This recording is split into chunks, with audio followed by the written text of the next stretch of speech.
Welcome. I'm Jessamy Bright. Let me be the first to welcome you as a new member. We are thrilled to see you take interest in firearms education and training and applaud you for taking this additional step to expand your knowledge.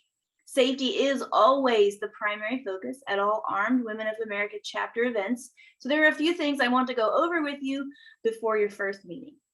First, let's review the 4 firearm safety rules which are always followed on the range and off the range. Rule 1, it's important we assume all guns are always loaded. When we assume all guns are always loaded, we lessen the chance of injury to ourselves or someone else. Too often, in cases of negligent discharges, we hear, "I thought the gun was unloaded." We need to make sure that we are treating all guns with the same respect we would have for a gun we know is loaded. Because we are assuming the gun is loaded, we must perform a clearance check each time a firearm is picked up.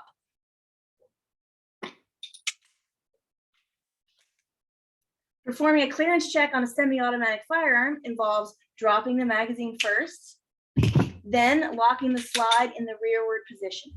It's important to develop the habit of removing the magazine first, as anytime the slide goes forward with the loaded magazine in the gun, a round will go into the chamber. Most semi-automatics have a magazine release button on the grip here. However, a few models will have a paddle magazine release built into the trigger guard.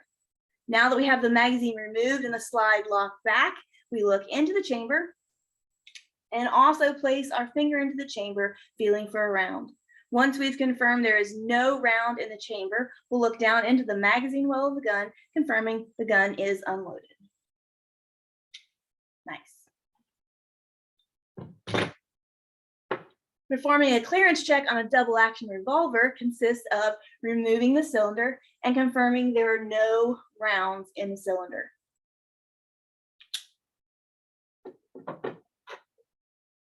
A single action revolver may need the loading gate opened and to be at the half cock position so the cylinder can be spun and checked.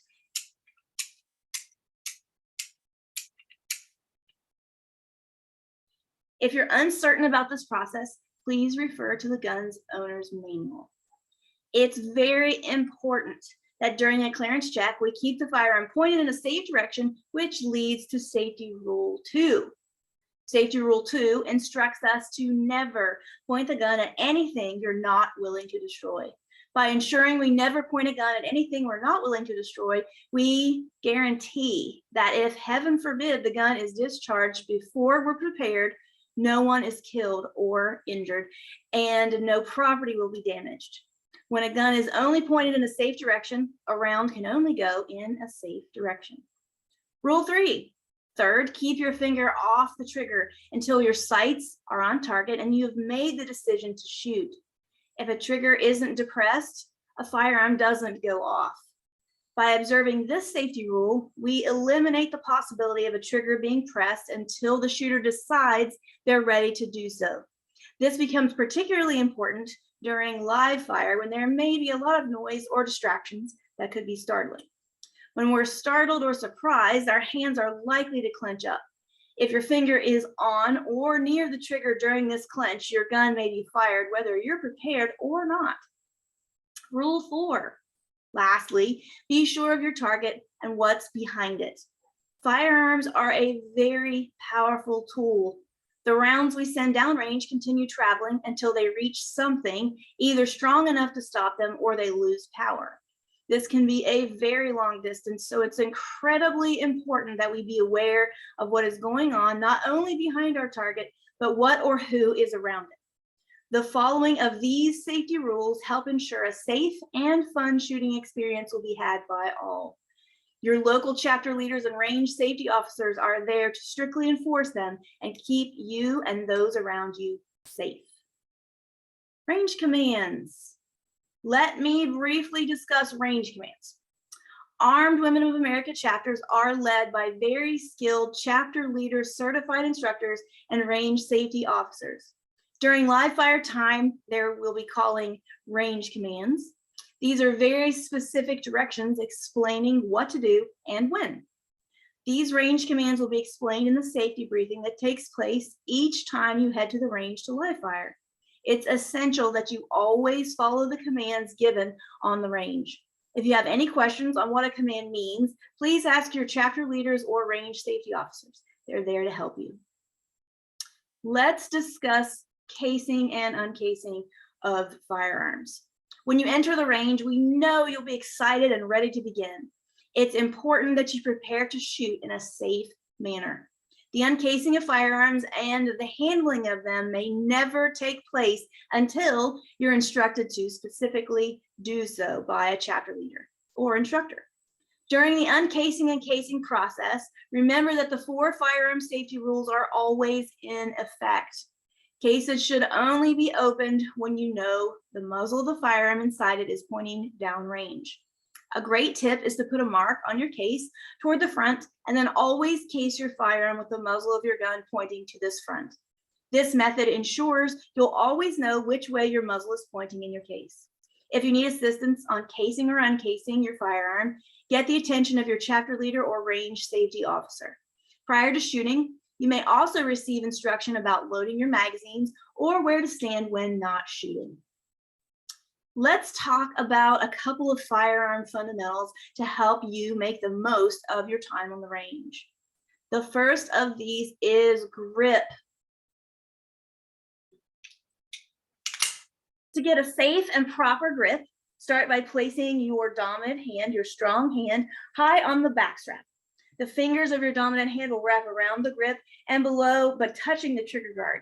Your trigger finger will be extended along the frame of the gun, well away from the trigger and outside the trigger guard. A safe place for your trigger finger is up on the slide if you're shooting a semi-automatic, or on or above the cylinder of a revolver. Your support hand, palm, will be placed into the empty space on the other side of the grip, closing any visible gaps. Kind of like putting 2 puzzle pieces together. Your support hand fingers will wrap around the front of the grip with the index finger against the bottom of the trigger guard. Your thumbs will extend along the side of the firearm on the same side of the frame, not crossed behind the back. They should be parallel with the slide of the firearm if possible and pointing forward. The higher your hands are on the frame, the better your ability to handle the recoil. The process on a revolver is the same, except for your thumbs. On a revolver, the thumbs can be stacked or crossed behind with the support hand thumb on top of the dominant hand thumb, with both thumbs pointing downrange on the frame of the gun below the cylinder.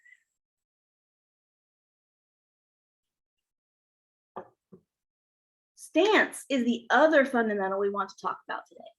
Your stance should be balanced, and you should have a slight bend to your knees. Your hips and toes are pointed at the target. Your shoulders should be relaxed but firm, not shrugging. Your arms are extended forward with a slight bend at the elbow to better absorb recoil, and your feet are placed approximately shoulder width apart for balance. Your weight is shifted slightly forward on the balls of your feet rather than the heels, and your hips are slightly behind your shoulders. It's natural for many shooters to want to lean back away from the gun, but you want to be leaning into the gun where you'll be able to more effectively manage recoil. Everyone's stance is a little different, but what's most important is that your stance gives the gun stability and is comfortable and also works effectively for you. Thank you for watching and allowing me to go over firearm safety and some of the basics with you. You will learn these much more in depth and so much more about firearms and shooting skills with your new chapter, where you have wonderful chapter leaders and members just like you, ready to welcome you and cheer you on as your own self-protector. Thank you and stay safe.